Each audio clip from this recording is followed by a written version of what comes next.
I, 56 female, and my husband Kurt, 59 male, have 2 daughters, Ruth 32 and June 30.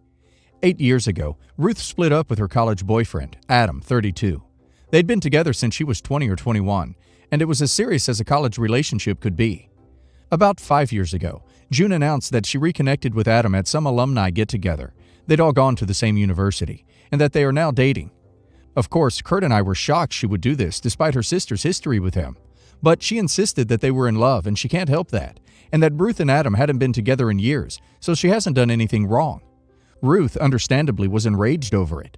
She said she was done with June and would never see her again. This broke me. They were so close growing up, and I prayed every day they'd reconcile. But eventually I accepted they're adults who can make their own choices, and it has nothing to do with us. Kurt and I were also very disappointed with June and told her off many times. But after she proved that there was never any cheating involved while Ruth and Adam were together, things between us settled down. Out of respect for Ruth's feelings, we never brought the girls together again. Ruth and June visit us separately and still aren't on speaking terms after 5 years. But we maintained our relationships with them. Now, June and Adam are married. Ruth has also moved on with a lovely boy. Coincidentally, both girls are expecting their first child. Ruth's due date is a little earlier. I can't put into words how excited we are to be grandparents and adore both these children. I've been supportive and as involved with both our daughters' pregnancies as they want. However, last week Ruth drops a bomb on us. She said that if we ever see June again or her baby, she won't allow us in her child's life. I knew it bothered her that we were still on good terms with her sister, but this shattered me. It's kept me awake every night. The thought of either of my grandchildren being deprived of its loving grandparents because of this is agonizing. I know Ruth was deeply hurt by June's selfish actions, but I don't know if we should be punished for just not cutting our kid off. We begged her to reconsider, but she's adamant. I don't want to accept Ruth's terms, as it seems like no matter what we decide, we're going to lose a daughter and a grandchild. So I'd rather it not happen because we outright chose it. But I also don't want Ruth to believe we'd just drop her in favor of June, because again, the thought crushes me. Would I be the a-hole if I don't comply with Ruth's ultimatum? Not the a-hole. She's just making a final bid for control and using the baby as leverage. What happened to Ruth sucks, but she shouldn't be trying to take out her feelings on you guys, who sound like loving parents. Tell her that you don't like the ultimatum and leave the door open should she change her mind. Not the a-hole. Tell Ruth that you will never turn your back on any of your children and that she is making the choice to not be a part of your life. Let her know that your door is always open, and as much as it hurts, continue to send cards, Christmas and birthday presents to your grandchild. She will most likely come around. But even if she doesn't, you will know that you kept the lines of communication open while respecting her boundaries. My stepson's mother took him to the dermatologist. The treatment he underwent was not medically necessary, but I'm glad he had the appointment regardless. That's not the point. The issue is that several months after the fact, my husband and I received a letter stating we were past due and owed the office several $100s for the kiddo. This was doubly confusing, as my husband has used this doctor himself, and they're a pay-at-time-of-service operation. I called and the office manager said the ex had said to just bill it to my husband. I advised her that, obviously, the ex-wife is not able to speak for us financially, so what the heck? Her response was that the insurance they had on file from my husband's visit there 3 or 4 years ago was under hubby's name, so they thought it would be okay. I advised her that, first of all, the policy she was referring to had been canceled years ago, and that the family has been under my company policy for over 2 years now.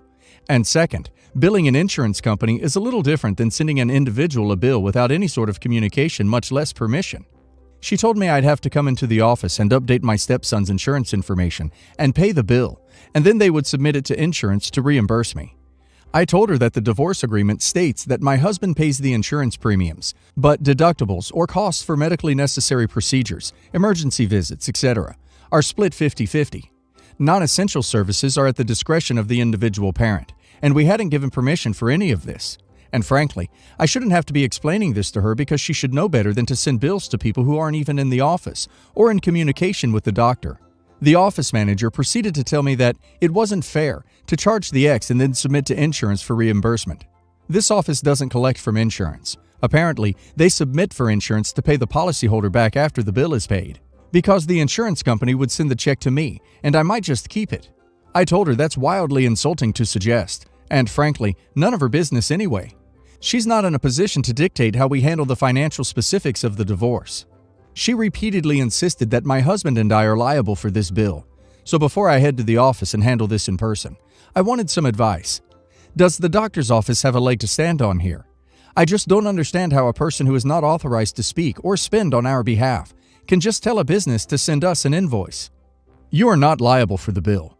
Unfortunately, regardless of what the office manager thinks, a third party cannot authorize medical services billed to you. If there is any further dispute on this point, insist on a copy of the authorization for services that you have signed. Obviously, they will not be able to provide this. Next, communicate to X that it is urgent that they settle their medical bill. If they do not, then it will be their personal responsibility, but they will also be in contempt of the divorce decree. Probably this is not significant enough to involve the court, but it is always an option if this type of behavior continues. I am 16 female and live in a house with my dad, 44 male, stepmom, 36 female, and siblings, 15 male, 13 male, and 10 female. My dad and stepmom married in 2017 and have been trying to have a baby ever since. My stepmom has PCOS and struggles with infertility. Due to this, she's never had children of her own. She's done several fertility treatments and last October found out she was pregnant. I was super happy for her and my dad. She immediately started buying baby stuff after her first doctor's appointment.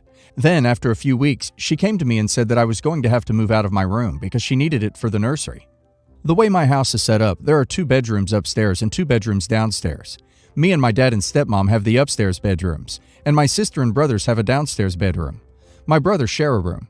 She told me that she needed my room because it's across from theirs, and it was important that the baby is close to them. It surprised me because their room is really big, and when I asked why they couldn't keep the baby in their room, she got super upset and told me that she's been waiting years for this moment of being able to decorate a nursery. I ended up moving into my sister's room after that, which is the smallest room in the house, so it's a bit cramped for the 2 of us. Plus, I don't have a lot of privacy. Sadly, my stepmom lost her baby in early February, and it absolutely devastated her.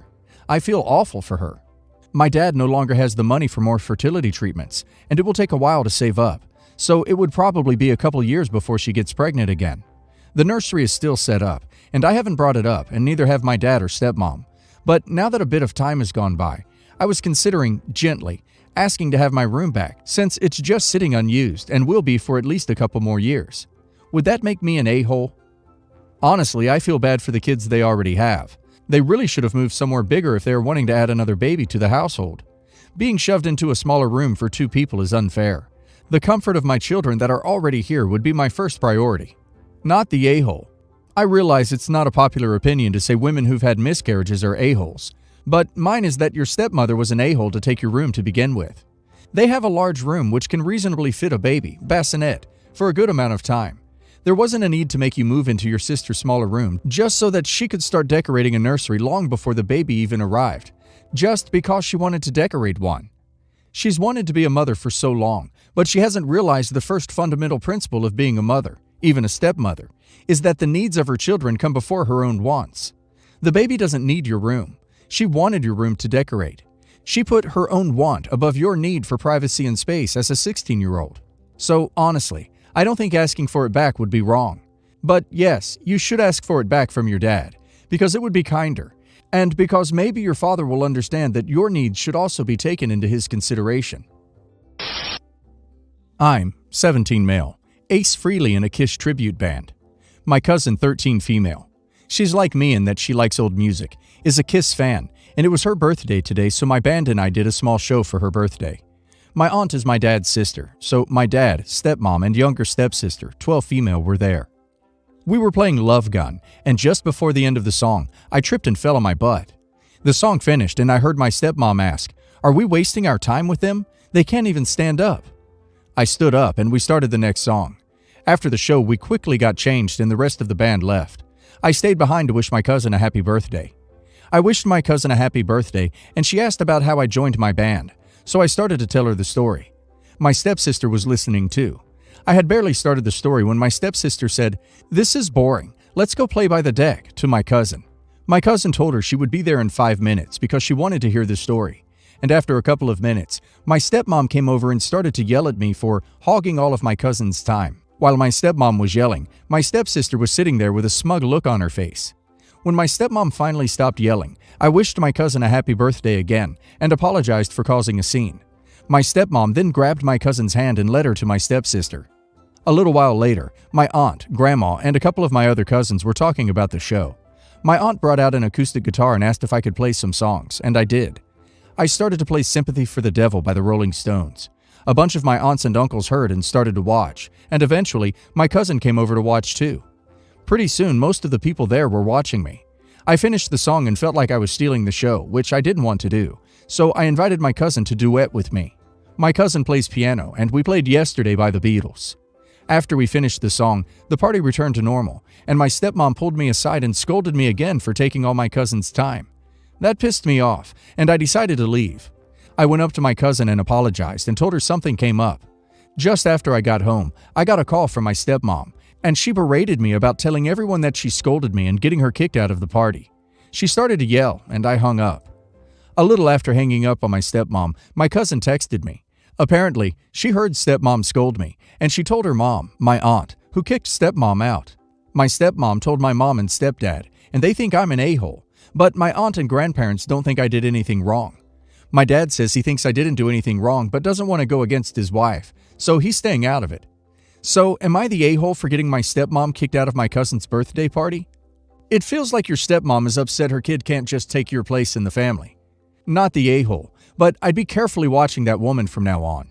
In her head, you damaged her pride, disrespected her as a mother figure, took your step-sibling's spotlight with the cousin, and on top of it all, your pops is doing one thing entitled people can't handle well.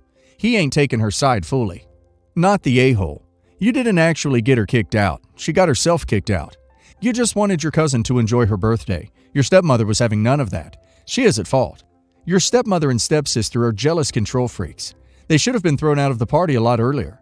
They're jealous of your talent, and all you did was be nice to your cousin. Your stepmother was acting like a spoiled brat who threw a tantrum because she didn't get all the attention she wanted. Your mom and stepdad are a-holes, and so is your dad for refusing to stand up for you. I'm sorry they treated you this way. Not the a-hole. So, my mother-in-law and I don't get along, and we never have. She was unhappy when my husband, 29, and I, 26, started dating, and even more irate when we got married. Now, 3 years into our marriage, our son, 2, is going to have a little sister born sometime in late July or early August. We had already previously picked out a name, but now I'm thinking about changing it. It's not that I don't like the name, I do, but my mother-in-law knows we already picked middle names based on a family member, and being a girl, my husband and I decided on Maxine, after my great-grandmother. When his mom found out, which I wasn't going to tell her, she tried playing it off that it was for someone on her side of the family, and she acted rather irritated because we weren't going to name her Rebecca after my mother-in-law. My mom is also mad because it won't be named Jay, which is my mom's middle name. The only people in our family that haven't asked about the name are my father-in-law and stepmother-in-law. My grandparents' sister and dad love the name, and I do too. But after my mother-in-law reacted so badly to finding out who my daughter would be named after, I've been thinking about changing it to Dawn, after my stepmother-in-law. Mostly because she has always been very welcoming, accepting, and loving to me and my husband. Even more than his bio mom. But since so many people know what the middle name is already, would I be the a-hole if I changed it? And does it seem kind of petty? Edit. I've had several people ask, and Dawn was a contender for a middle name, as was Janet and Irene. My husband and I have also had extensive conversations about it, and he has already said I get the final decision on this, and if it's what I want, he's fine with it. I'm a big proponent of naming your kid what you want, and to hell with what anyone else thinks. It's not their kid, not their business. But in this case, you freely admitted the name change would be done out of spite. Yes, the a-hole. Do not weaponize your child. Just my opinion. Don't step down to her level. There are probably plenty of girl names in both families, and why cause a reason for her to continue on her behavior? I don't think you're the a-hole, but I would reconsider it. I think OP is being petty to name her child after the stepmother-in-law. You can name your kids anything, but that pettiness just seeps through in my opinion. If OP is being petty, then yes, the a-hole, for using and trying to include a child's life to all your family drama. Grow up and name your kid a different one for her own sake.